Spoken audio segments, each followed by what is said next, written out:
Bravi, bravi. Grazie, grazie ragazzi. Grazie veramente. Grazie veramente. Dove stanno?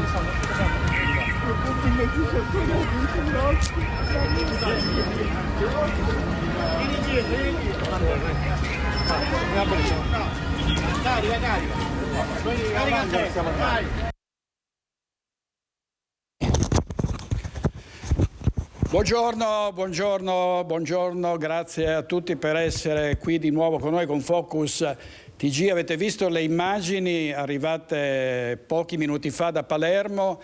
La notizia con cui dobbiamo aprire oggi per forza di cose è l'arresto del boss Matteo Messina Denaro, il nemico pubblico numero uno, il boss più importante dopo Totò Riina, che è stato arrestato anni fa. Era da 30 anni che lo si cercava, era da 30 anni che lo si braccava, il mostro della mafia, così è stato definito, per avere strangolato una donna incinta, tra le altre cose, per avere anche fatto uccidere il piccolo Di Matteo, ricorderete il bambino sequestrato per mesi e poi sciolto nell'acido per vendetta contro il padre che collaborava.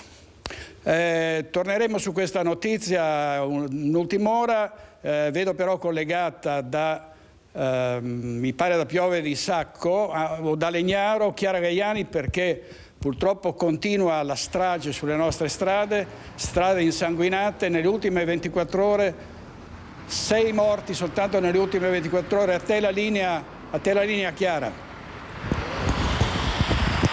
Direttore, buongiorno ai telespettatori. Ci troviamo a Legnaro, lungo la regionale piovese. Qui siamo via Romera, circa mezzanotte e mezza, quando un Audi A6 potentissima che arrivava da Sant'Angelo di Piove di Sacco ha perso il controllo del veicolo. È finita prima, e ringrazio Federico Cibotto che mi segue con le immagini per la collaborazione, prima contro questo muretto, finita nel fossato e ha sbattuto contro questo muretto, poi è finita capovolta proprio in questa zona. L'esplosione di una bomba, questo racconta la testimone che noi sentiremo tra pochi minuti, avvenuta appunto nel cuore della notte. Ha svegliato di soprassalto questa donna e anche l'anziana che vive con lei. 3 le vittime di questo terribile schianto. Una persona era uscita addirittura dall'abitacolo della vettura e tutti si sono resi conto che per lui non c'era più niente da fare. Dicevamo 3 le vittime,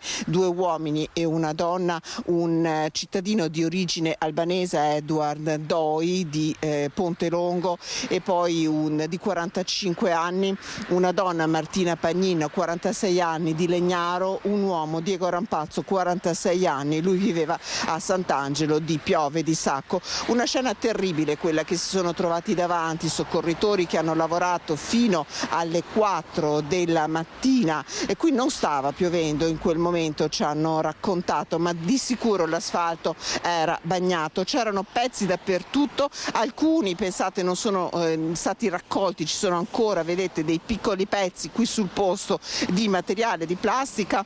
Adesso vi facciamo vedere una cosa che è quasi dell'incredibile al piano superiore di questa abitazione al Civico 172, dove vedete che col vetro rotto si era conficcato lo specchietto retrovisore dell'Audi A6, un'auto davvero molto potente. E allora adesso vi facciamo sentire la testimonianza della donna che ha cercato di soccorrere, ha chiamato appunto i soccorsi nel cuore della notte. Da Legnaro ringrazio Federico Cibotto per la collaborazione tecnica e vi restituisco poi la linea.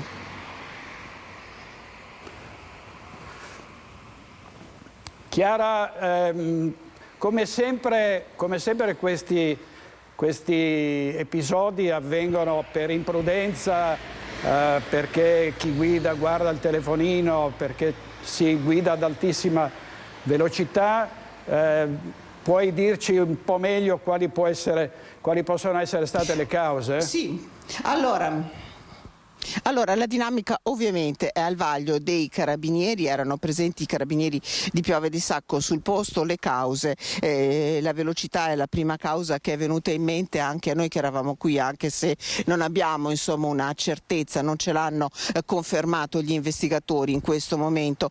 Di sicuro l'auto ha fatto un volo, forse sono ancora visibili alcuni segni di frenata qui sul posto, ma l'impatto deve essere stato assolutamente devastante, perché l'auto ha perso aderenza, l'asfalto, come dicevo poc'anzi, era sicuramente bagnato, perché in provincia di Padova nella tarda serata di ieri aveva piovuto, anche se non stava piovendo in quel momento. È finita in questo fossato, l'energia sviluppata appunto dall'impatto ha fatto sì che il veicolo si capovolgesse.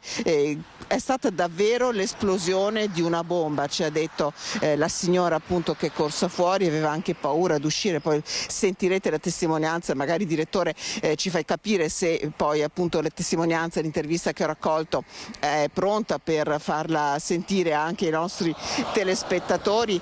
I soccorritori che sono arrivati qua, vi faccio vedere anche un particolare, qui c'è un forte odore acre di olio per esempio, e in effetti sono andati via da pochissimo i mezzi insomma del soccorso stradale, che hanno distribuito per terra, come potete vedere, del ghiaino proprio per assorbire il forte odore. Vi faccio vedere anche come davvero potesse essere una strage. Questa, la Piovese, è una strada molto trafficata, è la principale strada di collegamento tra la città di Padova, che ho in questo momento alle mie spalle, e poi il centro maggiore insomma di quest'area, l'area del Piovese, che è Piove di Sacco. A quell'ora per fortuna non c'era nessuno per strada, altrimenti l'impatto, insomma il bilancio di quella che è davvero stato un incidente terribile poteva essere addirittura peggiore. Montechiara, allora quando avrà, direttore, quando la regia avrà possibilità di mandare l'intervista alla testimone e quant'altro lo faremo rapidamente. Grazie molte. Allora intanto vediamo, questo era lo schianto a Legnaro, vediamo i titoli del Gazzettino: schianto mortale a mezzanotte, Audi fuori strada, morti 2 uomini e una donna, e poi l'auto che sbanda e finisce in un canale, i morti 3 ragazzi tra i 16 e i 19 anni, miracolato l'amico a bordo con loro, e si è saputo poco fa che si è trattato di un fratello e di una sorella di 18 e 16 anni e un ragazzo 19enne, vittime di quell'incidente stradale avvenuto ieri pomeriggio a Veronella. Tanto andiamo avanti con altri servizi di questo TG Focus. Vediamo l'incidente di Trissino, perché abbiamo visto gli incidenti di Veronella e di Legnaro, vediamo ancora cos'altro è successo sulle nostre strade. 3 incidenti a catena in via Pranove a Trissino nella notte tra sabato e domenica, auto danneggiate ma nessun ferito. Il primo incidente alle 2 di notte, quando un'auto sarebbe finita contro un palo del telefono, facendone cadere altri 3 per effetto domino sulla carreggiata, che ha comportato l'intervento dei carabinieri di Arzignano. Nell'arco di pochi minuti sarebbero sopraggiunti, secondo le prime ricostruzioni degli uomini dell'Arma, un secondo e un terzo veicolo che avrebbero a loro volta urtato il palo. I vigili del fuoco, arrivati da Arzignano, hanno messo in sicurezza i mezzi e la strada rimuovendo i pali. I carabinieri hanno deviato il traffico ed eseguito i rilievi del sinistro. Allora è arrivato poco fa proprio il servizio di Chiara Gaiari con la testimonianza, vediamo. I resti riconoscibili dell'auto si sono trasformati in una gabbia mortale. 3 vittime della strada nella notte a Legnaro. Le persone decedute sono Diego Rampazzo, 46enne di Piove di Sacco, Edward Ndoi, 45enne albanese, residente a Pontelongo, e Martina Pagnin, 46enne di Legnaro. Viaggiavano insieme, 2 di loro sono rimasti incastrati nell'abitacolo, la terza persona invece è stata recuperata esanime in mezzo alla strada. I vigili del fuoco hanno lavorato a lungo prima di riuscire riuscire ad estrarre i corpi senza vita incastrati tra le lamiere contorte dell'auto deformata dall'impatto devastante. L'incidente, un'uscita di strada, è avvenuta poco dopo la mezzanotte in un tratto della statale piovese che si chiama Via Romea. Sul posto sono intervenuti i carabinieri che stanno ora cercando di ricostruire la dinamica dello schianto mortale. I medici del SUEM giunti sul posto non hanno potuto fare altro che constatare il decesso delle 3 persone. E questa era la parte riguardante gli incidenti stradali che hanno e stanno insanguinando le nostre strade, davvero anche nella Marca, continui frontali, continui incidenti, auto che finiscono nei fossati. Però torniamo alla notizia del giorno che ha scombussolato un po' la nostra scaletta. Arrestato il boss Matteo Messina Denaro, era in una clinica nel centro di Palermo. Vedete le immagini, così è stato preso, la struttura assediata, il blitz alle 9. Dopo 30 anni di latitanza, questo signore, che si è macchiato di orrendi delitti e ha ancora le mani grondanti sangue, è responsabile di molte stragi ed è anche stato capace, vi dicevo, di far sciogliere nell'acido un bambino, il piccolo Di Matteo, figlio di un boss che collaborava con la giustizia, addirittura di strangolare una donna incinta, l'ha strangolata con le sue mani, per dire la belva, il mostro, così è stato definito. Allora torniamo agli incidenti, la testimonianza, vediamo raccolta da Chiara Gaiani.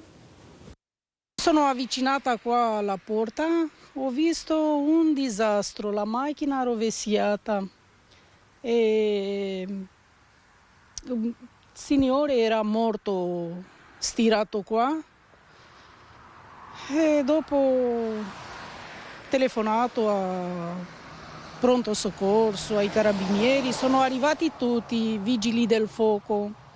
Dopo ha tirato ancora 2 morti dalla macchina e ha tirato giù per terra, è venuta da Padova, non lo so, per tirare su. Questo è, io sono stata fine quando alle 4 si è finito tutto. C'era le ruote qua avanti di casa, una ruota, pezzi di macchina, tutto.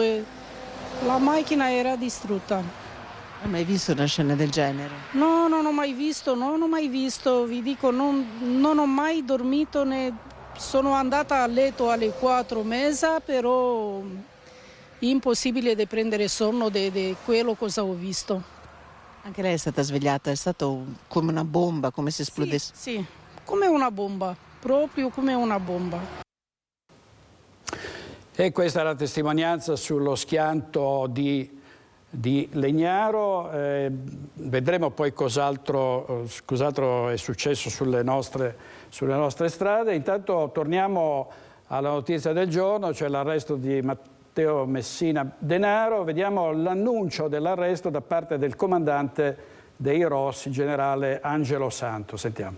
Oggi, 16 gennaio 2023, i carabinieri del ROS, del GIS e dei comandi territoriali della Regione Sicilia, nell'ambito delle indagini coordinate dalla Procura della Repubblica di Palermo, hanno tratto in arresto il latitante Matteo Messina Denaro all'interno di una struttura sanitaria dove si era recato per sottoporsi a delle terapie cliniche. Questo era l'annuncio del comandante dei ROS. L'arresto di Matteo Messina Denaro, ha detto il presidente Luca Zaia questa mattina, non è solo un forte segnale di legalità, ma anche di speranza per il futuro del Paese. Lo ha detto Luca Zaia commentando il blitz. Ringrazio la Direzione Nazionale Antimafia, gli inquirenti, i carabinieri e le forze dell'ordine nazionali e siciliane, ha aggiunto Zaia, che hanno lavorato con grande efficacia. Questo arresto dimostra come la fiducia nelle istituzioni, ha concluso il Presidente, venga sempre premiata. Allora dovremmo avere in collegamento da Mestre Filippo Fois, Riguardo alla questione delle case green, sapete che l'Europa ha emesso un diktat per il quale entro il 2030 e in alcuni casi anche prima le abitazioni dovranno essere coinventate, dovranno rispondere a criteri che riguardano proprio il risparmio energetico su cui l'Unione Europea vuole intervenire rapidamente. Ovviamente queste decisioni hanno scatenato polemiche nel nostro Paese, dove le spese per rifare green le abitazioni nuove e vecchie provocherà sicuramente un aumento enorme dei costi. Sentiamo da Venezia Filippo Fois. Sì, buongiorno direttore, buongiorno ai telespettatori di Rete Veneta. Siamo proprio nel cuore di Mestre, accanto a me Nicola Pellicani, ex deputato del Partito Democratico, qui in veste però della Fondazione Pellicani. Perché? Perché la Fondazione Pellicani già qualche anno fa aveva svolto uno studio molto accurato sullo stato dell'arte dei palazzi di Mestre, proprio da questo punto di vista, del risparmio energetico. Si suddividono in varie classi. Per quello che riguarda l'Europa, quello che chiederà l'Europa, dal 24 gennaio inizierà l'iter nel Parlamento europeo di questa nuova normativa, entro il 2030 bisognerà passare in classe E, entro 2033 in classe D. Io non so bene, perché non siamo degli addetti ai lavori, cosa significhi. Quello che sappiamo è che noi siamo in classe F o G qui a Mestre. Sì, buongiorno e grazie. Effettivamente qualche anno fa la Fondazione Pellicani aveva fatto questa fotografia sullo stato del patrimonio residenziale edilizio di Mestre, che è stato costruito per lo più tra il 46 e il 71, dove sono sorti il 60% circa degli 80.000 alloggi di Mestre. Ecco, Mestre è proprio il prototipo, lo si diceva in quella ricerca, della città da rottamare, no? Lo dicevamo con una provocazione, ma per dire che è stata costruita per la maggior parte negli anni in cui si costruiva tanto e si costruiva male, appunto quegli anni che vanno dal 46 al 71. Ormai abbiamo un patrimonio edilizio vetusto, tra i più vetusti d'Italia, e sarebbe proprio la città prototipo per raggiungere questi obiettivi europei. Sono 8 su 10, ma è pensabile che noi si riesca ad arrivare a questi obiettivi che sono stati dati dall'Europa entro il 2030-2033? No, l'obiettivo è certamente velleitario dal mio punto di vista, però è chiaro che il tema esiste, ed esiste in una città, dicevo proprio, come Mestre, come la terraferma veneziana, che ha proprio queste caratteristiche. Noi in questa ricerca avevamo calcolato che circa 9.000 alloggi di questo patrimonio di circa 80.000 di cui è formata Mestre è in pessime condizioni, quindi bisognerebbe intervenire. Certo che ci vogliono degli incentivi da parte dello Stato. Il super bonus andava in questa direzione, ha messo in moto un mercato e anche una rigenerazione urbana, una riqualificazione degli edifici, però mi pare, adesso i dati non sono disponibili ancora sull'effetto Mestre, diciamo, sarebbe interessante appunto fare una fotografia, ma mi pare che non abbia inciso comunque in modo determinante, quindi bisogna trovare... Poi anche un'altra cosa, mi scusi Pellicani se la interrompo perché siamo un po' di corsa, l'altra parte del comune, vale a dire quella lagunare, Venezia poi ha anche un problema di vincoli dal punto di vista artistico, architettonico. Certo, Venezia, la città antica, è un caso a sé. Anche per il super bonus io mi ero fatto promotore di un emendamento appunto per modificare la normativa in modo che fosse applicata a Venezia e in tutti i centri storici d'Italia, dove di fatto il super bonus non è stato possibile applicarlo. Banalmente, pensate, nei palazzi veneziani non è pensabile fare il cappotto, no, negli edifici per fare quel salto di classe energetica richiesto dalla legge. Quindi lì andrebbe previsto un ulteriore intervento, però quello di Mestre è un caso tipico di quello che è l'obiettivo proprio della normativa europea, che è di riqualificare questo enorme patrimonio vetusto edilizio che c'è in Italia, ma di cui Mestre è una città proprio, è l'esempio plastico di come bisognerebbe intervenire. Un altro dato solamente, ogni giorno a Mestre vengono emessi dai riscaldamenti, da cause residenziali, circa dalle 800 alle 1000 tonnellate di emissioni di CO2. Vuol dire che ogni mestrino si porta uno zainetto di circa 5 kg di CO2 sulle spalle. Ecco, anche per questo, a proposito di transizione ecologica, bisognerebbe però trovare degli strumenti per intervenire in modo significativo sulle energie rinnovabili, per fare quel salto d'epoca che aspettiamo da tanto tempo. Purtroppo la situazione è questa. Se noi dovessimo mandare un messaggio, un telegramma a Bruxelles, dovremmo dirgli che insomma ci vogliono un sacco di soldi e abbiamo bisogno di più tempo per farlo, e per cui insomma andremo a vedere cosa succederà anche al Parlamento europeo, se verranno date delle deroghe, se non altro per le città d'arte oppure per le città in cui, pur con tutta la buona volontà, non potremmo riuscire ad arrivare in tempo per quello che è stato per la data che è stata fissata. Direttore, io ti restituirei la linea se non ci sono domande. Grazie Filippo, grazie a te, a Nicola Pellicani. Torniamo sulla notizia del giorno, ovviamente sta facendo il giro del mondo, l'arresto di Messina Denaro, il mostro della mafia, il nemico pubblico numero 1, ricercato da 30 anni. Lo vedete in questa prima foto che è stata subito pubblicata da tutti i giornali in prima pagina. Tradito dalla salute, cade l'ultima punta del triumvirato delle stragi.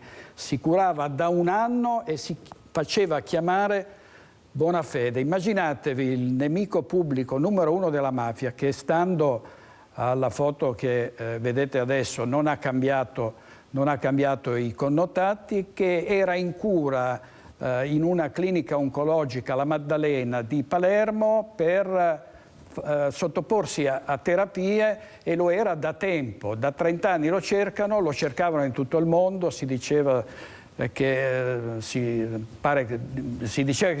sarebbe sottoposto a una chirurgia facciale per cambiarsi i connotati. In realtà era sempre lui, la faccia è sempre la stessa, e ovviamente i giornali oggi riportano tutta la soddisfazione del ministro degli interni Piantedosi. Avete sentito prima il commento di Luca Zaia, tutti si affrettano a fare i complimenti ai NOx, alle forze dell'ordine, che invece molto spesso sono trascurate e dimenticate.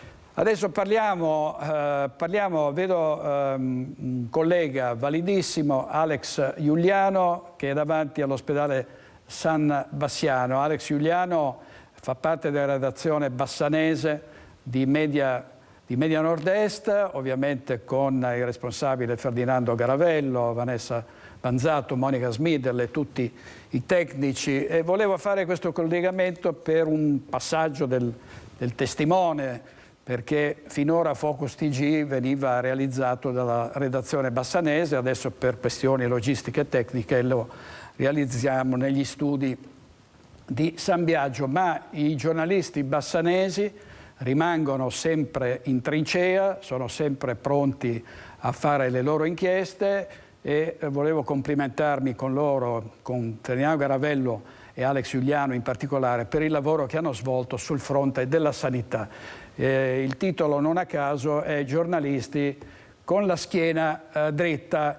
Alex, allora sempre in trincea lì davanti a San Bassiano, pronti a dare voce ai cittadini che si lamentano di una sanità che sta davvero facendo mostra dei suoi difetti. Poi ci sono tante eccellenze nella sanità, però alla San Bassiano voi avete raccontato vicende che tra l'altro hanno provocato la cacciata della nostra troupe da una conferenza stampa del direttore generale Bramezza. A te la linea, Alex. Buongiorno direttore, buongiorno a tutti i nostri telespettatori. Beh, mi verrebbe da dire in apertura un passaggio del testimone vincente per continuare a vincere in questa staffetta, per tenere informati i nostri telespettatori di tutto quello che è successo e sta succedendo nel nostro territorio. Hai detto benissimo, direttore, noi ci troviamo, grazie anche alle immagini di Renzo Rigon, proprio all'esterno dell'ospedale San Bassiano. È un luogo che abbiamo voluto scegliere come luogo rappresentativo di un 2022 che è stato un anno contrassegnato, contraddistinto da grandi problematiche nella sanità della Pedemontana. Facevi riferimento alla oramai celeberrima cacciata della troupe di Rete Veneta, era il 30 dicembre del 2021. C'ero proprio io in quell'occasione a essere allontanato in malo modo dalla sala conferenze dell'ospedale San Bassiano da parte del direttore generale dell'ULSS 7 Pedemontana, Carlo Bramezza, e dal suo staff. A distanza poi di un anno, e lo abbiamo raccontato proprio qualche giorno fa, sono arrivate anche le scuse del direttore generale Bramezza per il suo comportamento.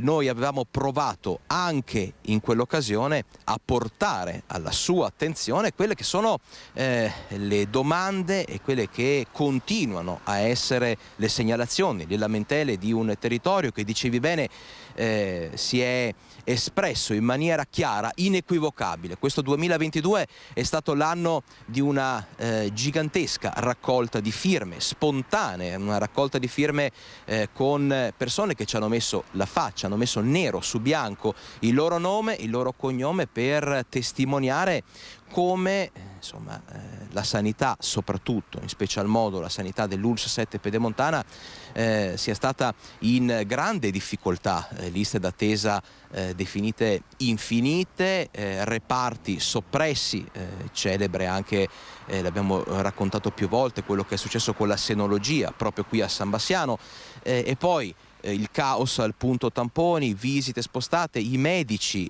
che si allontanavano da quella che era la loro quotidianità, la loro realtà ospedaliera. Un anno in cui noi non abbiamo mai smesso di raccontare le cose, di riportare i fatti e di dare voce appunto a un territorio, fino poi a quello che è successo, e lo ricordano tutti, il 14 ottobre del 2022, quando la Procura di Vicenza si è presentata nella sede bassanese di Rete Veneta per raccogliere informazioni in merito a presunte pressioni da parte dell'ingegner Giovanni Giannakopoulos nei confronti proprio dei vertici dell'azienda ospedaliera dell'ULSS 7, nello specifico del direttore generale Carlo Bramezza. Allora Alex, grazie per questa prima ricostruzione, però volevo sempre mettere in evidenza il valore dei nostri organici, delle nostre troupe, dei giornalisti e dei tecnici che sono sempre in prima linea e che spesso vengono anche intimiditi. Noi l'abbiamo visto per esempio durante il Covid, tanti giornalisti, tanti tecnici sono stati insultati, sono stati intimoriti durante i cortei dei Novax, per non parlare di quanto succede sulla scena di situazioni molto delicate, molto difficili da gestire. Voi siete anche stati accusati, siamo stati accusati, io per primo, di diffamazione a mezzo stampa per la questione del San Bassiano, partendo da quell'inchiesta sulle ambulanze guidate dal personale infermieristico. Però grazie proprio all'avvocato Maurizio Paniz, tutto quello che aveva portato all'interdizione del proprietario delle nostre reti, l'ingegner Giovanni Giannakopoulos, è stato considerato assolutamente inconsistente. Le accuse di diffamazione in particolare che riguardavano i nostri servizi sono completamente infondate. Allora io chiederei a Italo Morao in regia, oggi con Francesco Sceron, Renato Capoia, Simone Merlo, insomma tutti i nostri tecnici, di rivedere l'intervista che abbiamo, una parte dell'intervista che abbiamo realizzato l'altra sera con l'avvocato Maurizio Paniz, che ha raccontato così la genesi dell'inchiesta che riguardava la nostra azienda. Vediamo.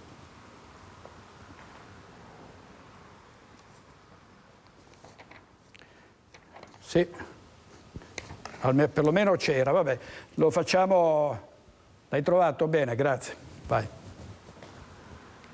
Diritto all'informazione e dovere di far emergere una situazione legata alla sanità pedemontana senza che vi sia mai stata diffamazione. Rimette in ordine i fatti l'avvocato Maurizio Paniz, che ha difeso l'ingegner Giovanni Yannakopoulos nella vicenda dell'U7 e del DG Carlo Bramezza, smantellando l'impianto accusatorio, come confermato dal Tribunale del riesame. Quando una emittente si trova di fronte a migliaia di firme dei cittadini di un territorio che si lamentano per disfunzioni di carattere gestionale nell'Us7 pedemontana, quando ci sono moltissimi amministratori comunali e addirittura sovracomunali, regionali, eccetera, che avallano queste contestazioni, quando ci sono critiche che concernono la soppressione di un reparto come quello di senologia, eccetera. E viva Dio, le emittenti che esercitano il preciso dovere di informare la loro comunità hanno il dovere di essere protette, non bastonate. Il provvedimento emesso dal Tribunale del riesame sottolinea il diritto all'informazione esercitato dai giornalisti del gruppo Media Nord-Est in questa vicenda. Il diritto all'informazione è sacrosanto ed è protetto non solo a livello nazionale ma anche a livello europeo in maniera molto molto forte. Il diritto all'informazione prevale su qualsiasi posizione di carattere soggettivo. E qui siamo di fronte a una vicenda nella quale l'ingegnere Yannakopoulos, magari con modi forti, perché non siamo tutti assolutamente identici nelle proprie reazioni, ha lottato per il bene del suo territorio, per il bene della sanità, che è un sacrosanto diritto dei cittadini in quel territorio. E il diritto all'informazione diventa un dovere quando c'è in ballo la sanità. Un diritto sacrosanto, anzi non solo un diritto, un dovere per chi esercita l'informazione nel limite in cui non diffama nessuno, e qui è pacifico che non vi è nessuna diffamazione. Il dovere informativo è indiscutibile, soprattutto quando il materiale del quale si discute è costituito niente meno che dal diritto alla salute, che è uno dei principali, se non il principale tra i diritti che ha ciascuno di noi. Qui discutiamo della sanità pubblica e quando si parla di sanità pubblica abbiamo il diritto che tutto sia assolutamente trasparente, che non ci siano violazioni di nessun tipo di normativa, che chi è a capo di determinate realtà sia in grado di presentare se stesso in tutte le caratteristiche e che i cittadini sappiano esattamente chi è, cosa fa e come si muove. E vabbè, Alex, in questa inchiesta che riguardava la nostra azienda si è proceduto con intercettazioni telefoniche che a nostro giudizio vanno utilizzate soprattutto contro la mafia e che poi sono state così pubblicate bellamente il giorno stesso della notifica dell'interdizione su tutti i giornali, nomi, cognomi, no? Prima ancora che l'inchiesta in qualche modo arrivasse a qualche sviluppo. Per cui intanto ti ringrazio e vi ringrazio ancora per il lavoro che avete fatto, continuate a scavare, a indagare, a darci notizie e veramente contiamo sempre su di voi, sia pure in questa forma rinnovata del Focus TG. Grazie Alex, grazie, buon lavoro. Grazie, grazie.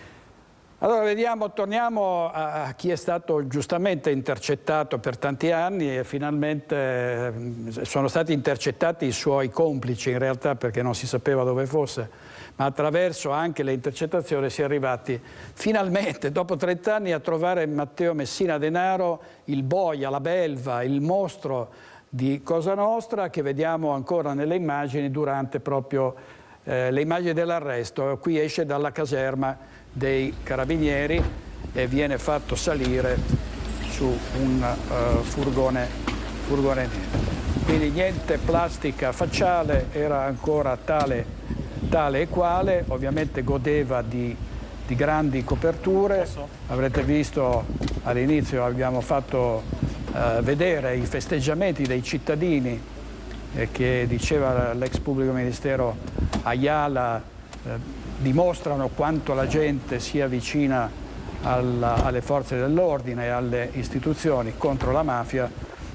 Non sempre è così, soprattutto quando quando c'è reticenza, quando c'è l'omertà, che io per esempio avevo toccato con mano molti anni fa quando fui inviato a Corleone proprio per seguire le questioni riguardanti Totò Riina e Matteo Messina Denaro. Allora voltiamo pagina e vediamo i migranti a questo punto, la questione degli hub del Veneto che non hanno più posto per contenere altri arrivi, continuano gli sbarchi nonostante le promesse di Giorgia Meloni del blocco navale. Alla fine si è visto che il blocco navale è difficilmente realizzabile, quindi devono purtroppo fare i conti con la realtà tutti i governi che promettono di far fronte agli arrivi e di trovare una soluzione. E in Veneto di nuovo emergenza perché soltanto nelle ultime 2 settimane sono arrivati 229 migranti in questa regione, ne sono stati accolti 6.000 finora, le strutture che li hanno accolti stanno scoppiando, per esempio l'ex Serena a Treviso ha 479 posti, ce ne sono già 400, per cui siamo arrivati al limite e ovviamente il prefetto di Venezia ha espresso preoccupazione per un territorio ormai saturo dove c'è una crisi sociale ed economica molto forte. Sentiamo cosa dicono a riguardo 2 protagonisti del territorio, Vincenzo Marinese degli industriali di Assindustria, presidente di Assindustria, e Mario Conte. Il prefetto Zappalorto si sta impegnando ormai da tantissimi anni nella nostra regione ed è sensibilissimo a quelli che sono i problemi dei gestori. Ha individuato un problema, l'ha analizzato, l'ha anticipato e spero che da qualche parte qualcuno ascolti. Gianlorenzo Marinese, presidente della Nova Facility, società che gestisce il centro di accoglienza migranti all'ex caserma Serena, condivide pienamente la preoccupazione del prefetto di Venezia, Vittorio Zappalorto, che di fronte ai 229 arrivi in Veneto dal 1 al 13 gennaio ha parlato di nuova emergenza. Posti a disposizione finiti non rimangono, dice, che caserme e tende. La marca trevigiana con ben 2 hub risulta un'anomalia nel panorama nazionale, ma si tratta di strutture ormai sature, visto che nelle province vicine da Padova a Venezia sono stati via via chiusi tutti i centri profughi. La caserma Serena in questo momento sta affrontando, oltre all'accoglienza dei migranti, anche l'emergenza freddo per conto del comune di Treviso.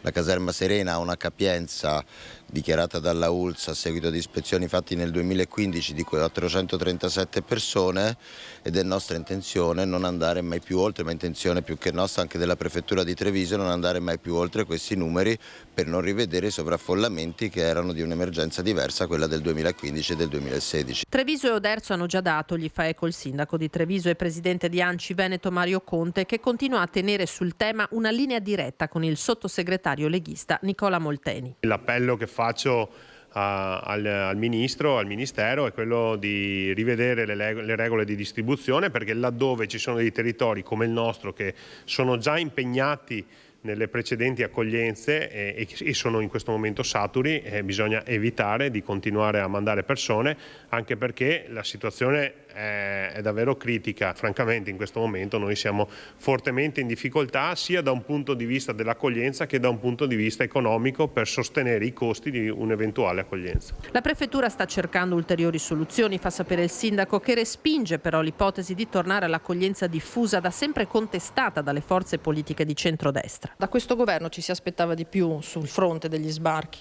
Ma no, quando parliamo di emergenze, francamente c'è sempre un lato umano e un cuore pulsante che deve dare risposta a quelle persone che, ahimè, si mettono in viaggio nel mare in un periodo invernale. Detto questo, però, dobbiamo trovare un punto di equilibrio tra gli sbarchi che devono essere consentiti per coloro che scappano dalla guerra, anzi devono essere addirittura agevolati andando a recuperarli nei loro paesi.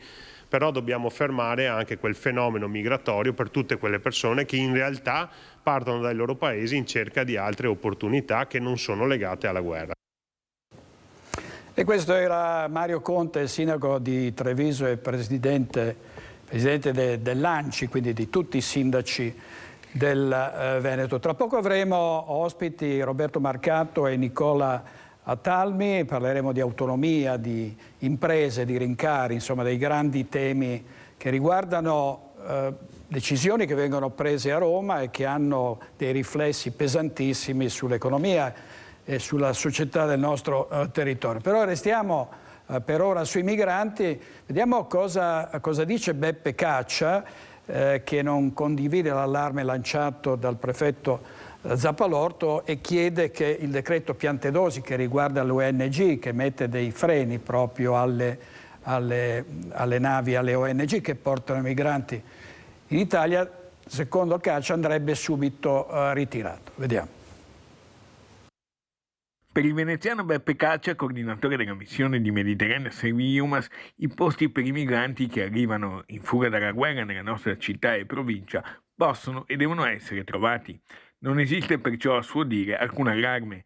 Anzi, la richiesta chiara è che il decreto Piantedosi venga immediatamente ritirato e lunedì sarà battaglia, dialetticamente parlando, a Montecitorio. E lunedì, come Mediterranea Saving Humans, insieme alle altre organizzazioni non governative, saremo a Montecitorio, alla Camera dei Deputati, per essere ascoltati dalle commissioni parlamentari che stanno discutendo la conversione in legge del decreto Piantedosi. Andremo davanti alle commissioni a chiedere che questo decreto sia ritirato. Secondo Mediterranea le norme esistenti sono già chiare. Il decreto viene giudicato solo punitivo.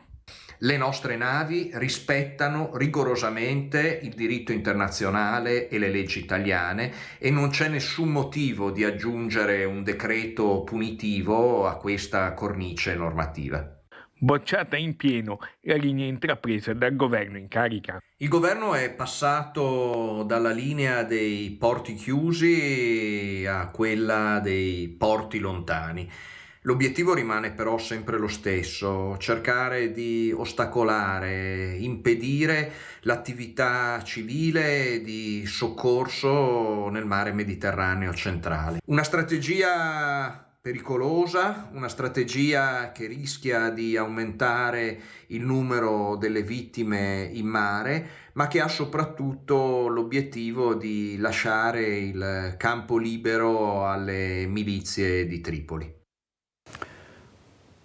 Intervista di Lorenzo Maier, ovviamente Caccia e anche Casarini si dimenticano di dire che proprio la presenza di queste navi nel Mediterraneo induce i migranti ad avventurarsi su barche che a malapena galleggiano, su gommoni che spesso si sgonfiano a metà tragitto e a finire nelle grinfie dei trafficanti di uomini. Questo è un altro elemento che andrebbe sempre aggiunto quando si parla di flussi migratori e di salvataggi in mare aperto. Pubblicità, pochissimi istanti e poi torniamo qui in studio con Roberto Marcato e Nicola Talmi.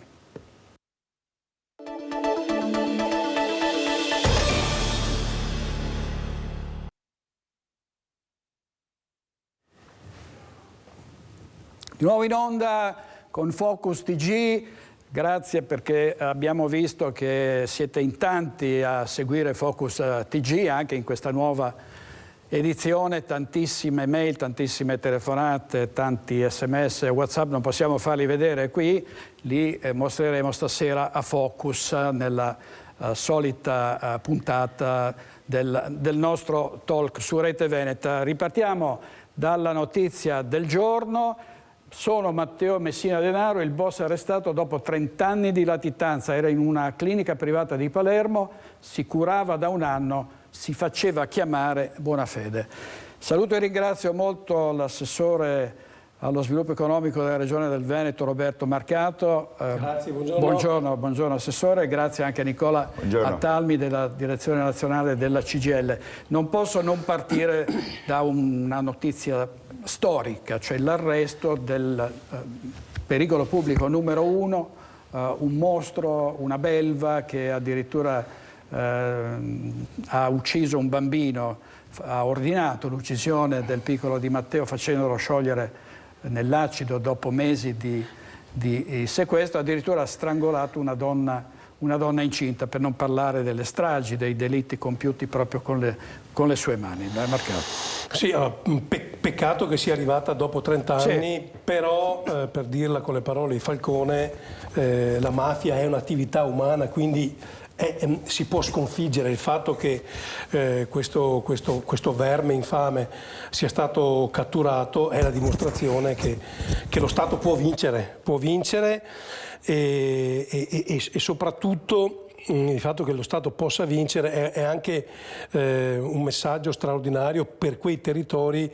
che sono da troppi anni soggiogati dalla criminalità organizzata e nonostante tutti gli interventi pubblici possibili continuano ad essere zavorrati da questa infamia che è la mafia. E ovviamente congratulazioni alle forze dell'ordine che hanno portato a termine questa operazione straordinaria. Anche il Veneto ovviamente non si sottrae alle infiltrazioni mafiose, sappiamo che qua c'è di tutto, 'ndrangheta, camorra, Cosa Nostra, Sacra Corona Unita. È un risultato utile anche in territori lontani dalle centrali della mafia, che peraltro si sono spostate un po' dappertutto, no? Sì, d'altronde la criminalità segue il denaro, è chiaro che qua diventa un territorio appetibile. C'è un tema di cultura che non va sottovalutato, cioè noi dobbiamo stare molto attenti ai segnali, perché noi abbiamo fatto anche degli accordi con la Guardia di Finanza, anche per i bandi europei, perché ci sono aziende che partecipano ai bandi europei che sono strane, aziende che nascono e muoiono, consigli di amministrazione svuotati, riempiti ex novo, e bisogna stare molto attenti perché poi se si lascia anche la porta socchiusa, questi entrano e una volta che attecchiscono poi è difficilissimo toglierli. E quindi bisogna stare con la guardia bene alzata e soprattutto non si può essere tolleranti, cioè tutto ciò che sa di criminalità organizzata e ha un odore di escremento evidentemente va combattuto immediatamente, cioè questo non è un reato come gli altri, tanto che quando io vedo che ci sono norme anche nuove dello Stato dove c'è la possibilità di qualche mafioso di poter avere attenuata la pena o farla franca, insomma, ecco, questo è uno Stato che non si può permettere questo, perché è uno Stato che ha un cancro in metastasi che non può permettersi allunghi di questa natura. Ecco, Nicola Talmi diceva l'assessore Marcato giustamente che molte aziende vengono proprio svuotate da esponenti di organizzazioni criminali che lavorano proprio per rilevare, indebolire le aziende e poi conquistarle anche con la violenza, come abbiamo visto molte volte nel Veneto. Il sindacato ha un ruolo importantissimo in questo. Abbiamo visto che ci vogliono 30 anni per arrestare Messina Denaro perché questi uomini godono di coperture, di protezioni e sfruttano una comprensibile apprensione di chi purtroppo si ritrova a dover far fronte ad attacchi di questo genere, no? Ma la notizia di oggi è una notizia bellissima, senz'altro. Poi dimostra anche il fatto, appunto, lo diceva prima l'assessore Marcato, che appunto alla fine sono uomini. Probabilmente in questi 30 anni avrà vissuto nascosto, come braccato, come un animale, adesso era in ospedale, quindi anche, voglio dire, i soldi e il potere che il più grande capo mafioso poteva pensare di avere, in realtà l'avevano costretto ad una vita da animale braccato. E quindi è senz'altro positivo che è stato arrestato, anche per dare un segnale forte. E guardate che finché il nostro paese non si libera davvero dalla presa della malavita organizzata che appunto nasce e cresce in alcune regioni ma ormai si diffonde in tutto il paese, noi anche come paese rischiamo di essere sempre zavorrati. E diceva bene lei prima, direttore, le aziende che magari hanno bisogno di un po' di liquidità, che magari il sistema bancario non riesce ad aiutare, finiscono facilmente preda di chi soldi invece ne ha tanti disponibili subito, e queste aziende vengono prese sostanzialmente per riciclare il denaro sporco, è ovviamente la cosa più facile. E pensate al danno ulteriore che fanno, perché poi ad esempio parliamo di appalti, parliamo di edilizia e quant'altro, sono aziende che fanno concorrenza sleale ovviamente alle aziende locali, che cominciano lavori che poi non li finiscono e che oltretutto la loro attività è di riciclare soldi che vengono dal traffico di droga, perché poi diciamoci le cose come stanno, insomma, voglio dire, le grandi organizzazioni malavitose, dalla Camorra, dall''ndrangheta alla mafia, sono organizzazioni malavitose che vivono dello spaccio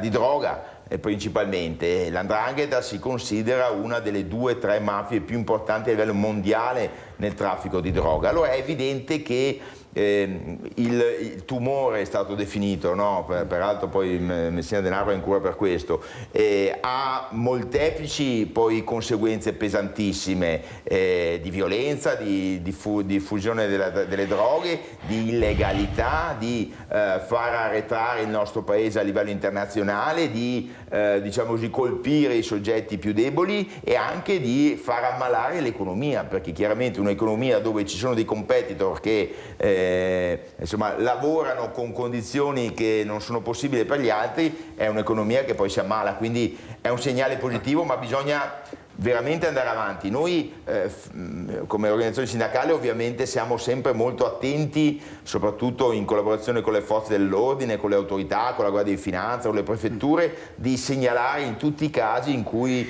vediamo manovre sospette dal punto di vista economico, finanziarie e di acquisizioni di aziende. Proprio questo volevo chiederle. Ricordo gli anni di piombo, il terrorismo fu sconfitto proprio da un movimento popolare che collaborò con le istituzioni per sconfiggere il terrorismo di destra e di sinistra. Quindi può accadere di nuovo che rispetto agli artigli della mafia possano essere di nuovo anche i lavoratori, i cittadini a spuntare questi assolutamente, no? Il criterio deve essere la tolleranza zero, quindi qualsiasi tipo di sospetto che possa venire ai cittadini o ai lavoratori, appunto quando si scoprono appunto aziende che vengono rilevate dal nulla da persone molto spesso prestanomi, è ovvio che in quei casi la cosa migliore è subito denunciare tutto in procura alle forze dell'ordine, perché o noi e anche, aggiungerei questo, anche nella politica, diffidare di qualsiasi formazione politica che può avere un atteggiamento, diciamo, benevolo nei confronti di infiltrazioni di questo genere. Nei confronti della malavita organizzata il criterio vincente è quello della legalità e della trasparenza. Se tutti noi, tra cittadini, forze sociali, forze politiche, corpi intermedi, facciamo un patto per la legalità, questo patto è l'argine più grosso e più forte contro l'infiltrazione della malavita organizzata, che, facciamo bene a ribadirlo, non è solo un problema di Corleone, non è solo un problema della Campania, è un problema anche delle regioni importanti come le nostre, perché ci sono delle economie da impestare e loro lavorano su questo. Allora, grazie per ora, ne parleremo molto dell'arresto di Matteo Messina Denaro e della lotta alla mafia anche qui in Veneto, però voltiamo pagina, andiamo sull'autonomia. Ci sono degli ostacoli, ce ne sono sempre stati, sono 5 anni che si cerca di ottenere l'autonomia e una parte di questo Paese si è sempre opposta strenuamente a questa riforma e ci sono delle resistenze anche all'interno del governo e della maggioranza, in particolare da parte di Antonio Tajani, ministro degli esteri, che ha detto l'Italia non va divisa, e anche da parte da Gianfranco Fini, che è ritornato di scena e ha detto anche lui la sua. Sentiamo Antonio Tajani sull'autonomia. È importante valorizzare il ruolo di tutte le autonomie locali, anche le province autonome, oltre alle regioni, perché il principio di sussidiarietà è un cardine delle nostre scelte politiche. Allora adesso lavoreremo per fare in modo che ci sia una riforma ampia che riguarda l'autonomia differenziata, ma l'autonomia differenziata non deve acuire le differenze tra nord e sud, ma deve permettere uno sviluppo armonico del nostro Paese. Per fare questo abbiamo deciso per il governo di dar vita ad un gruppo di lavoro composto dai ministri per fare la raccolta di tutti i redditi, che sono poi lo strumento necessario per realizzare una autonomia equanime. L'autonomia serve se non crea ulteriori differenze, ma favorisce uno sviluppo armonico. Naturalmente insieme alla riforma dell'autonomia servirà una riforma del sistema costituzionale. È stato molto chiaro Antonio Tajani, no? Ieri proprio su questo il Presidente Zaia diceva non andare avanti sull'autonomia significa non aver capito nulla dell'autonomia. Qui si parla ancora di discriminazioni nord-sud, di secessione dei ricchi, cioè Antonio Tajani ha ribadito le accuse che arrivano da molti governatori del sud, da molti esponenti politici del meridione. Assessore. Ma dove vivono questi personaggi qua? Perché io non so, cioè, vorrei ricordare a Tajani e a tutti quelli che pensano come Tajani che le differenze fra nord e sud si sono acuite anche negli ultimi anni senza l'autonomia in un sistema centralista, romano-centrico. Cioè, non è che in questi 50 anni, negli ultimi 50 anni, con questo sistema, il sud è progredito assieme al nord. No, il divario fra nord e sud è aumentato. Addirittura la speranza di vita per uno che nasce al sud è inferiore rispetto a uno che nasce al nord, con questo sistema centrale. Per cui quello che io non capisco anche dai Tajani, sì che per fare quello che fa dovrebbe avere un minimo di cultura generale del nostro paese, che mi fa andare fuori di testa, è questo. Cioè questi dicono l'importante è che l'autonomia non aumenti il divario fra nord e sud. Perché adesso il divario è diminuito? No. Allora, l'autonomia è la cura a questo divario che continua ad aumentare. Cioè questi vogliono mantenere lo status quo, rendendosi perfettamente conto che ogni anno il Sud è preso peggio dell'anno precedente. E noi invece continuiamo ad essere la locomotiva d'Italia, perché ricordo che noi chiudiamo il 2022 con una crescita di PIL del 7,5% e con una disoccupazione del 5%. Lo sa benissimo Atalmi, il 3% è fisiologico, quindi di fatto non c'è disoccupazione in Veneto. No. E là migliaia di giovani che partono e vanno via. Dove? In un sistema romano-centrico. Amici, questo che mi manda fuori di testa, perché se dicessero, se noi avessimo un sistema che funziona, efficiente, dice vabbè, perché cambiarlo? Ma noi sentiamo l'esigenza di cambiare questo sistema per il bene del Paese. È il Sud che ci guadagnerebbe ad avere finalmente la responsabilità di governare i propri territori. È che questi signori qua non lo vogliono fare, perché ad oggi, che governino bene o che governino male, arriva il pagamento a piedi lista. E purtroppo però il problema è che i soldi sono i nostri. Perché quando tu hai un deficit fra le tasse che produci e quello che ricevi, vuol dire che quel gap lo copre qualcun altro e lo coprono le regioni virtuose, che è giusto in un sistema solidale, è giusto, purché i soldi che io pago con le mie tasse servano a fare veramente l'autostrada che serve in Campania o in Calabria, perché altrimenti di cosa stiamo parlando?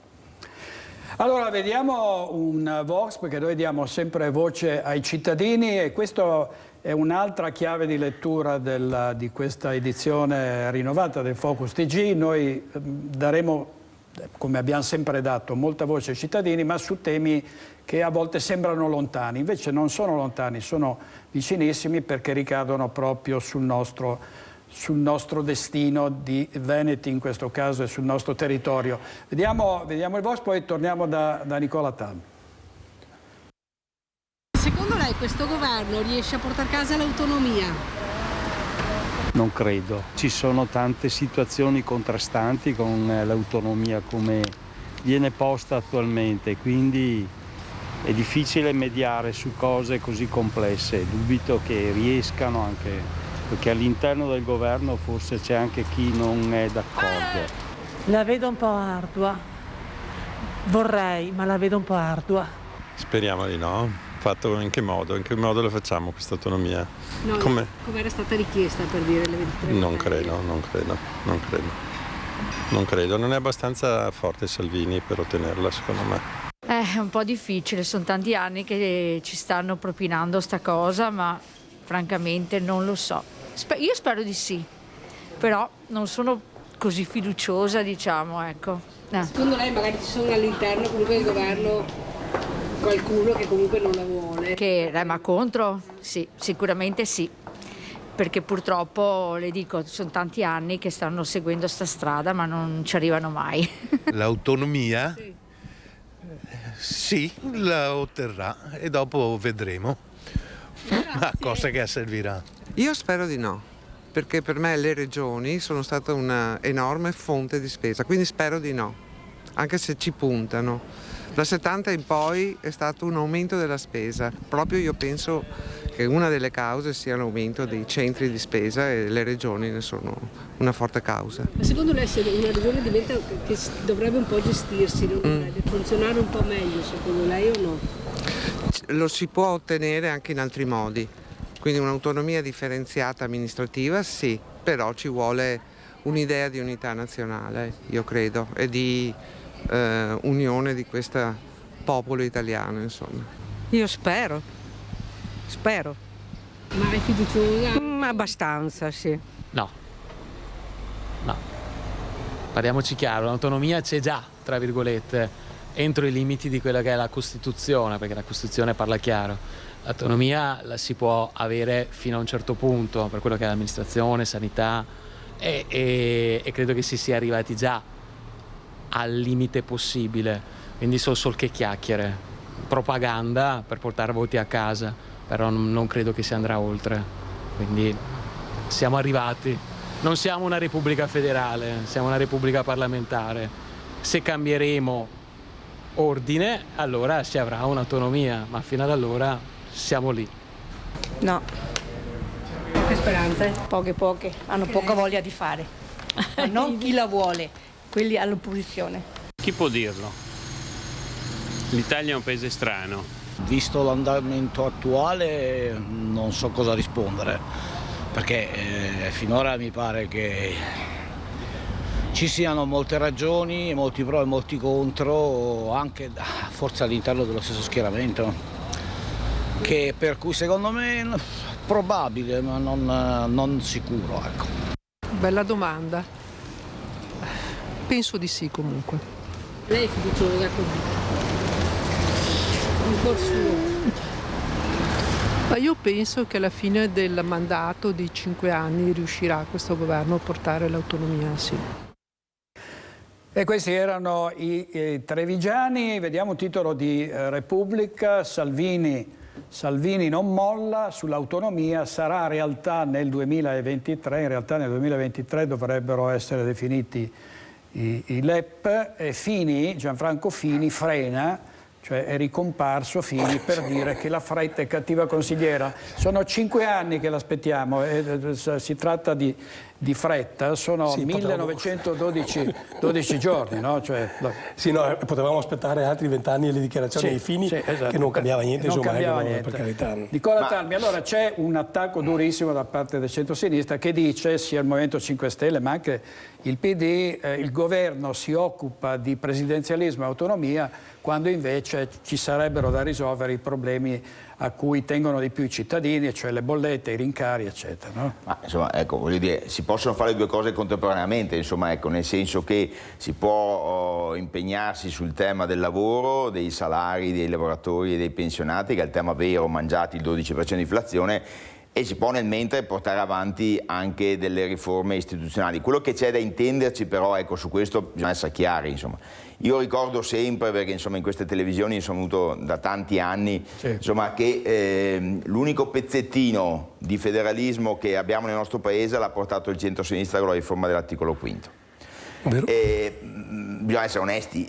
Nel centrodestra, diciamo così, c'è una componente molto legata al voto al sud, secondo me anche qui appunto in modo sbagliato, lo diceva prima Marcato, che teme una cosa che è comprensibile, Cioè, se facciamo una riforma autonomista o federalista adesso, che parte dall'analisi dei nuovi LEP e quant'altro, per diciamo così, gestire in modo più trasparente le risorse in questo Paese e responsabilizzare le regioni rispetto alla spesa pubblica, c'è la paura concreta, specie in un momento di grave crisi come quella che stiamo vivendo, per alcune regioni, che questa non sia una riforma federalista ma sia la secessione delle regioni ricche del nord nei confronti delle regioni del sud.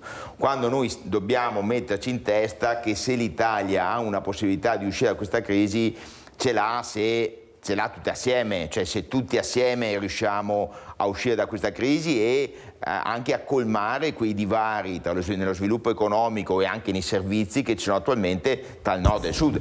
Su questo è vero, cioè nel senso che già attualmente, diciamo così, la qualità di alcuni servizi al nord sono migliori di quelle al sud e qualche volta quelle del sud costano di più di quelle del nord, e quindi c'è senz'altro un elemento da affrontare. Io non ho mai avuto, diciamo così, l'ottimismo che un governo come quello di adesso, che è particolarmente spostato a destra, possa in qualche modo essere il governo che fa una riforma equilibrata, perché per proporre una riforma di tipo federalista e autonomista serve un accordo bipartisan, perché è una riforma, diciamo così, che ha carattere istituzionale. Non mi sembra che la guida di questo governo della Meloni, e anche insomma, penso alla Presidenza del Senato e altre scelte sono state fatte, possa portare in questa direzione.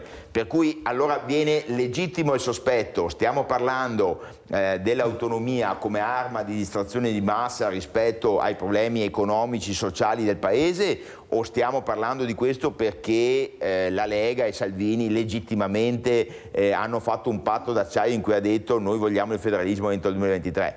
Hanno già governato i leghisti insieme con Berlusconi, insieme con tanti altri, con Conte, eccetera, eccetera, e poi questo federalismo non è mai stato portato a casa. Forse si tratta anche di capire quale federalismo è sostenibile per il nostro Paese. Tanti spunti per l'assessore Marcato, però diamo una notizia battuta adesso dalle agenzie. Addio alla Gina nazionale, Gina Lollobrigida, l'indimenticabile bersagliera, aveva 95 anni, una notizia proprio battuta pochi minuti fa e data per primo dal giornale per quanto riguarda la carta stampata. Assessore, rispetto a quanto diceva le riserve di cui parlava Atalmi? No, le capisco, le comprendo, anch'io sono convinto come lui che questo paese si salva tutto, però vede, non è che se tu hai una classe di studenti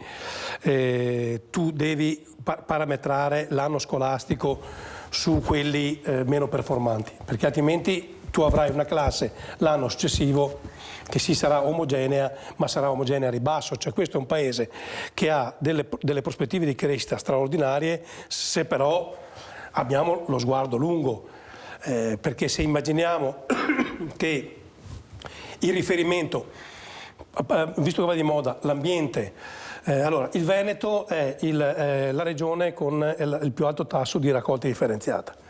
Non è che noi possiamo basare la raccolta differenziata del paese sulla Campania e sulla Calabria, perché torniamo indietro a 40 anni. Allora, vogliamo il modello Veneto per la raccolta differenziata dei rifiuti o vogliamo quello campano? Cioè, è questo che dobbiamo dirci. E allora, per fare questo, tu devi portare un sistema che funziona e portarlo in tutti gli altri territori. E lo puoi fare solo se dai ai governanti di quei territori la responsabilità. È questo che oggi manca. È questo che c'è. Come può essere che una regione come la Calabria non abbia il bilancio sanitario? Com'è possibile? Com'è possibile? Cioè, vuol dire, ma non è che uno sia in Burkina Faso e un altro sia in Trentino. Cioè, siamo tutti nello stesso paese. Com'è possibile? Allora, non posso essere io ad adeguarmi alla Calabria, ma è la Calabria che si deve adeguare agli standard veneti, con tutte poi le difficoltà che ci sono, ma se c'è la volontà politica non capisco quale sia il problema. C'è un tema poi che per quanto mi riguarda o questo governo porta avanti l'autonomia oppure possiamo tornare a casa domani mattina. E io di fronte a quello che sta accadendo ho una posizione laica, perché per 5 anni sono venuto anche qui moltissime volte, come in tantissimi altri posti, a difendere a volte anche l'indifendibile, perché ci ho sempre creduto. Adesso io ho una posizione laica, cioè giudicherò solo i fatti. Le dichiarazioni dei ministri di turno, che vanno benissimo perché poi fanno, come dire, sono elementi di spinta, va bene, però giudicherò i fatti. A scatola chiusa io non compro più nulla. Insomma. 1912 giorni in attesa del governo. Il 22 ottobre 2017 si celebrò uno storico referendum. Andiamo in pubblicità a pochissimi istanti, poi torniamo e commentiamo quello che sta avvenendo a livello politico in vista di amministrative importanti, in particolare a Treviso e a Vicenza. A tra pochissimo.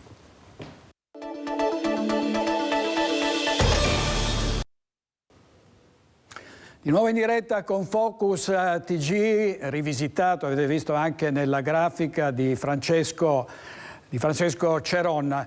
Parliamo di elezioni amministrative. Si è candidato a Vicenza Giacomo Possamai, che conta molto sulla vittoria per fare un asse insieme alle città già conquistate dal centro-sinistra di Verona e di Padova. Sentiamolo.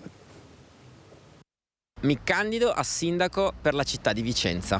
Era già tutto previsto. Giacomo Possamai, targato Partito Democratico, si candida a sindaco di Vicenza. Ma non è il primo tentativo. 5 anni fa si era pure proposto alle primarie, ma non era stato scelto dal popolo del centro-sinistra per essere il candidato nella corsa elettorale del 2018. Adesso, nel 2023, ci riprova senza primarie, ma il colpo di scena è che al momento balla sì, però dice balla da solo. Corro e che dico alle forze che vogliono costruire un'alternativa a chi ha governato la città in questi anni che sono aperto a ragionare, a costruire una coalizione insieme. Quindi anche il PD è chiamato nelle prossime settimane a dire A, quali sono le sue proposte, le sue idee per entrare in questa coalizione, B, chiaramente a dichiarare il suo appoggio nei miei confronti, cosa che al momento non ha ancora fatto. Ma come è possibile che il capogruppo del Partito Democratico in Consiglio regionale, una delle prime cariche del partito in Veneto, si candidi senza avere il Partito Democratico alle spalle?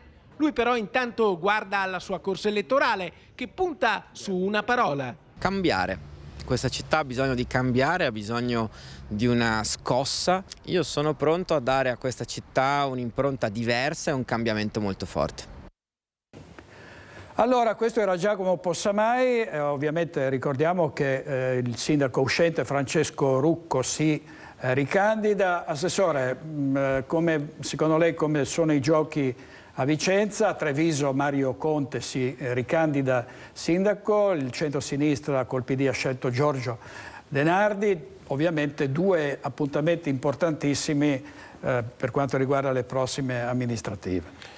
Allora, primo spero che non si facciano gli stessi errori che abbiamo fatto a Padova e a Verona, perché sennò vabbè che noi siamo bravissimi a ripetere gli errori anche all'infinito, prima cosa. Quindi insomma abbiamo 2 candidati, sia a Vicenza che a Treviso, uscenti, forti, che hanno lavorato bene.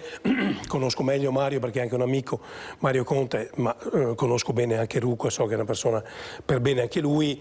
Io insomma credo che se c'è un'alleanza forte che dà un bel messaggio subito alle 2 città di compattezza, di visione tattica e strategica, di amore per il territorio, io credo che non ci sono problemi. I sindaci uscenti hanno sempre un margine competitivo anche superiore rispetto agli avversari, che quello di Treviso non lo conosco Possamai ed è una persona assolutamente per bene, però insomma se noi non ripetiamo quegli errori e andiamo via compatti non ce n'è per nessuno.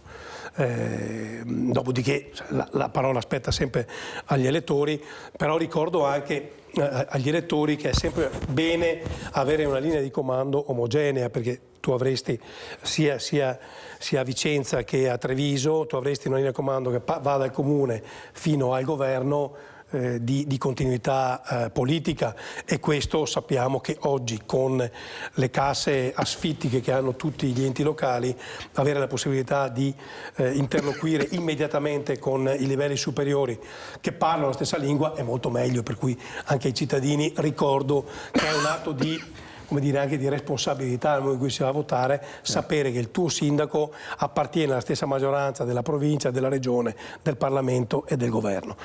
Questo è un valore aggiunto che credo peserà anche nella campagna elettorale.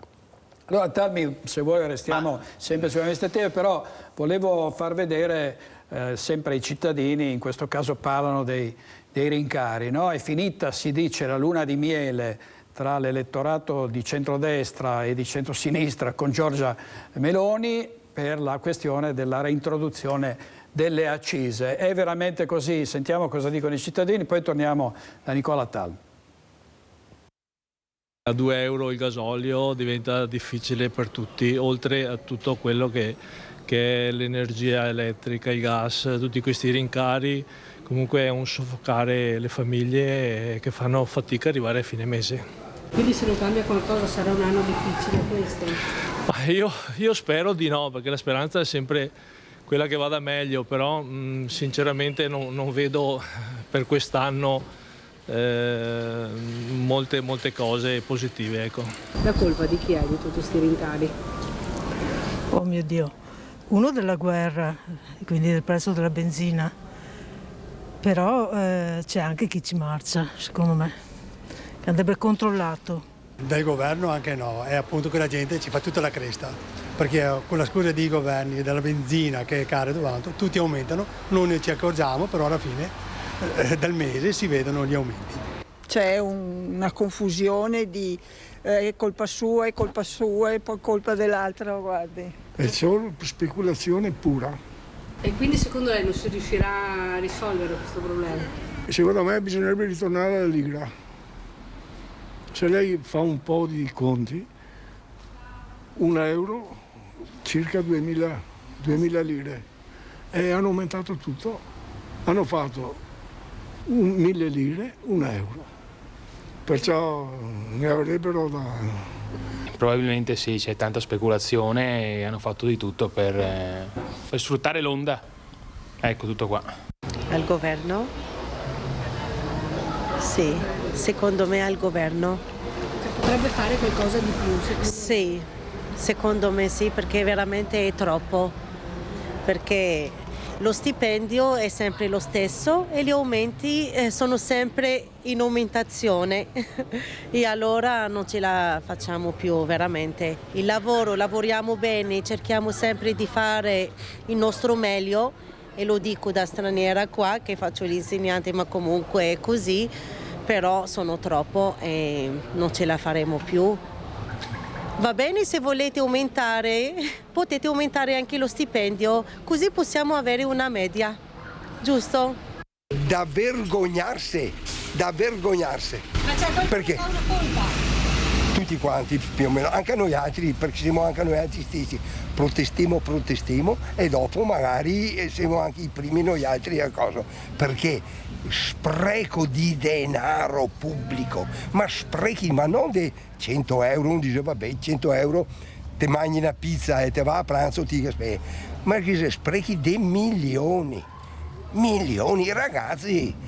Tra i redditi di cittadinanza dati a stranieri mai venuti in Italia, dati a qui che si ingaera. Quindi tutti questi sprechi hanno portato a questi aumenti? Ma no, gli dà colpa il Covid, l'aumento del gas, l'aumento... Bisogna trovargli una colpa, perché altrimenti una giustificazione bisogna che sia. Ma in ogni caso, guarda, è una vergogna.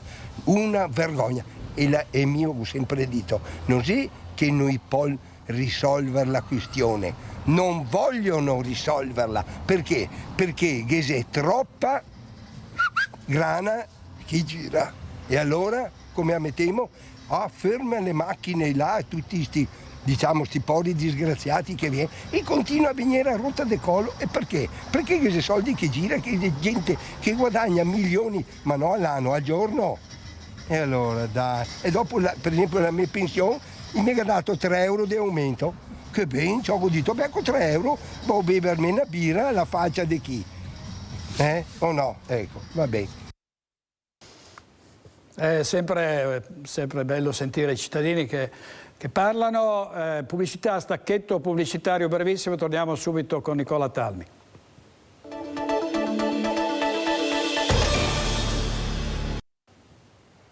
Di nuovo in diretta con Focus TG insieme a Roberto Marcato e Nicola Talmi sui rincari, no? Il centro-sinistra dice state penalizzando le fasce più deboli, il centrodestra risponde no, noi le stiamo aiutando. No? Ma in realtà allora sappiamo che mantenere il taglio delle accise sulla benzina sarebbe stata un'operazione piuttosto costosa, si parla circa di 1 miliardo al mese. E ricordiamo che la benzina la usano tutti, quindi la classica tassa piatta, diciamo così, la usano sia chi usa l'automobile per andare al posto di lavoro, chi invece magari ha un'auto sportiva per divertirsi. Però non è quella la questione, il tema è che le buste paga stanno subendo una decurtazione intorno al 10-15% ogni mese, che non è solo la benzina, ma è il caro energia, è il carrello della spesa che è aumentato, i nostri salari sono in forte difficoltà e quindi evidentemente serve un'iniziativa vera. L'intervento del governo che ha tolto 3 punti dal cuneo fiscale è stato insignificante, serviva senz'altro molto di più. E guardate, o noi affrontiamo per davvero la questione dei salari e delle pensioni degli italiani, invece abbiamo fatto un'operazione sulla flat tax che grida vendetta, invece i soldi li mettiamo nelle buste paga, è il modo per far ripartire l'economia. Ecco, il governo deve rendersi conto che ancora per poco le famiglie italiane riescono a far fronte a certi costi, certi prezzi che sono fuori controllo rispetto ai salari. Abbiamo una questione salariale enorme, abbiamo attualmente anche dei rinnovi contrattuali importanti e ci auguriamo che si arrivi a una definizione positiva, ma è assolutamente evidente che il lavoro dipendente e i pensionati sono quelli che stanno pagando pesantemente questa crisi e non è più sostenibile. Poi ci sono le speculazioni dei petrolieri, ma ci sono sempre state, ci sono le speculazioni dei produttori del gas e ci sono sempre state e le abbiamo viste. Adesso serve una politica dei redditi seria in questo paese, perché altrimenti guardate che si deprime anche tutta l'economia. Cioè, se i lavoratori dipendenti, che sono la larga maggioranza del nostro paese, non arrivano a fine mese, si bloccano anche i consumi, la cosa è a catena. E guardate, stiamo parlando di una realtà in cui le nostre aziende stanno lavorando, fanno anche buoni risultati economici, ma i salari sono fermi ormai da più di 10 anni e non è più accettabile. Allora, intanto è iniziato il tour elettorale in Veneto di Bonaccini, candidato alle primarie del Partito Democratico per la segreteria nazionale. Non è ancora arrivato, credo, Bonaccini. Abbiamo visto Lina Paronetto in diretta con Piero Fassino, che peraltro è stato rieletto parlamentare qui in Veneto. Dovremmo avere Lina Paronetto insieme a Giovanni Zorzi del Partito Democratico trevigiano. Se puoi la linea, Lina, ti vedo e ti sento. Eccoci direttore, buongiorno a te e ai tuoi telespettatori. Siamo con Giovanni Zorzi come anticipavi, qui c'è attesa di fronte al municipio di Treviso, peraltro in quello che tra l'altro poi chiederemo a Giovanni Zorzi perché è stato scelto un po' anche il quartier generale di Giancarlo Gentilini, in attesa di Stefano Bonaccini. Ci sono molti esponenti del Partito Democratico, sia trevigiani che veneti. Aspettative piuttosto alte nei confronti di Bonaccini, che vediamo avere un certo sostegno e una certa simpatia tra il vostro elettorato. Ma sì, perché Stefano Bonaccini rappresenta, diciamo, il profilo dell'amministratore che con pragmatismo e concretezza risolve i problemi attorno a una visione di società che è quella che va incontro a quelli che sono i nostri valori. Quindi da questo punto di vista Stefano Bonaccini per un territorio come quello di Treviso può essere la chiave di volta per rilanciare il Partito Democratico e farlo tornare a essere protagonista di una nuova stagione politica. stagione politica che tra l'altro ha dei tempi ben prefissati, nel senso che Treviso come Vicenza vanno al voto in primavera e la figura di Bonaccini alla segreteria potrebbe dare uno slancio anche in questo senso. Ma chiaro che dalla, speriamo, elezione di Stefano Bonaccini a segretario del Partito Democratico Nazionale, noi ci aspettiamo chiaramente uno slancio per tornare a essere il punto di riferimento, diciamo, delle forze del centrosinistra.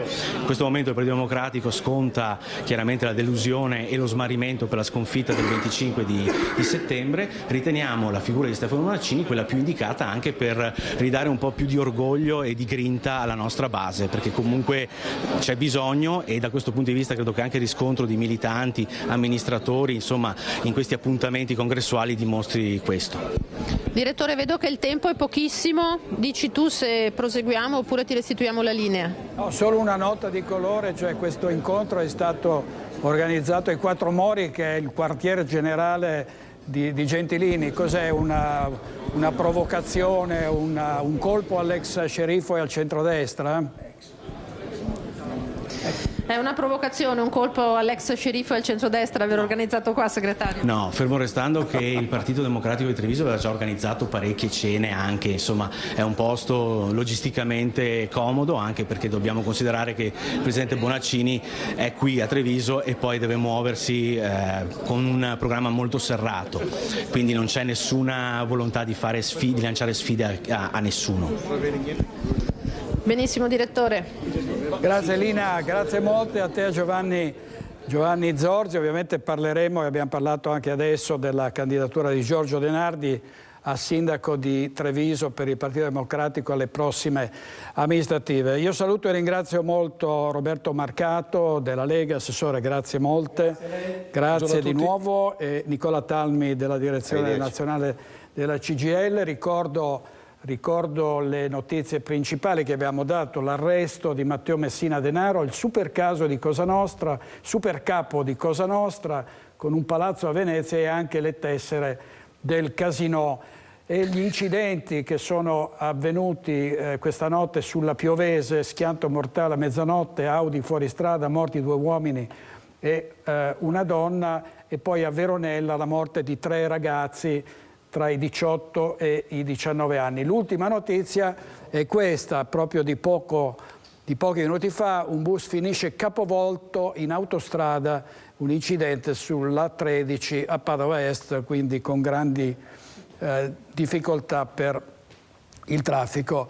Grazie, si chiude qui questa prima edizione rinnovata di Focus TG, ovviamente seguiteci tutti i giorni, anche il sabato dalle 12 alle 13:30, il sabato dalle 12 alle 13. Ringrazio il nostro regista Italo Morao e arrivederci stasera a Focus alle 21:15 con il nostro talk. Buonanotte, buongiorno, arrivederci.